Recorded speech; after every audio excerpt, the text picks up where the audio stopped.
LeBron James once said he idolized Michael Jordan growing up, but that he wanted to be like Penny. I'm telling you, you kids just don't know how good Anthony Penny Hardaway was.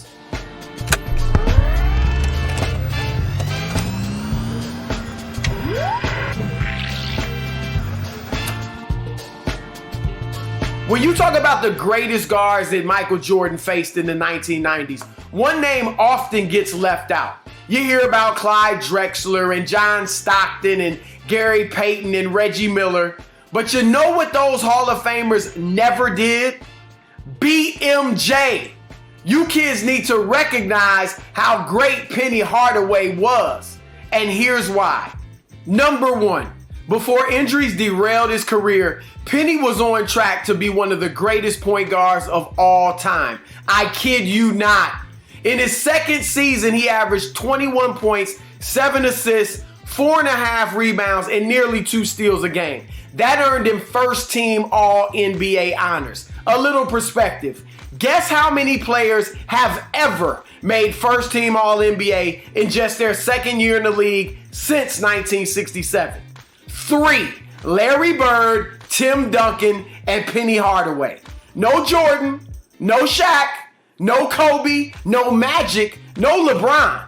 In his first 5 seasons, Penny made 4 All-Star games. Simply put, Penny played at an elite level as soon as he entered the league.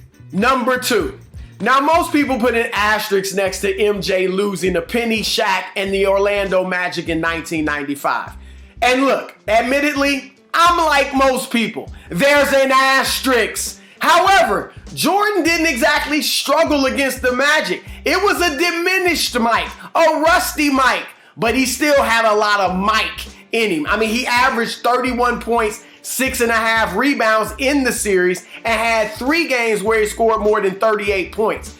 Penny was terrific in that series, averaging 18.5 points, 7.5 assists, and nearly 2 steals a game against the Bulls. Along with Shaq, he was simply too much for MJ, Scottie Pippen, and the Bulls. But here's something that's even more impressive, and there is no asterisk. Michael Jordan actually wore Penny Hardaway's signature shoe during a game in that series. Think about that. Michael Jordan, one of the most competitive athletes of all time, wore Penny Hardaway's Nike Air Flight during Game 3 of the 1995 Eastern Conference Semis. It was the only time MJ ever wore another player's shoes during a game. That postseason, Orlando moved on to the finals. And yeah, they got swept by Hakeem Olajuwon and the Houston Rockets. But Penny showed up. He dropped 25 points and 8 assists a game in that series. Number 3. At 6'7", Penny Hardaway was one of the most unique and gifted players we've ever seen. His passing ability and court vision earned him comparisons to Magic Johnson. Go find this clip on YouTube. 1994, Orlando at Madison Square Garden facing, of course, the Knicks. Penny drives past Greg Anthony. Charles Oakley and Charles Smith trap Hardaway in the paint. But Penny counters with one of the best over-the-shoulder, no-look, thread-the-needle passes you will ever see. How about one more? Google Penny Hardaway dunks on Sam Mitchell. May 29th, 1995. It's Game 4 of the Eastern Conference Finals. The Magic at the Pacers. 4-on-1 fast break.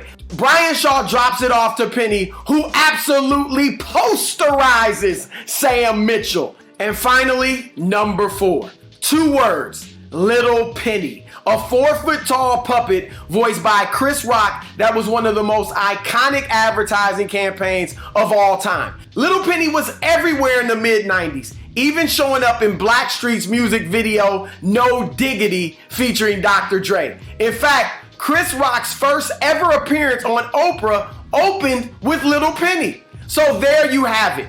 All-star, Olympic gold medalist, admired by MJ and LeBron, advertising legend. Now you kids know just how good Penny Hardaway was.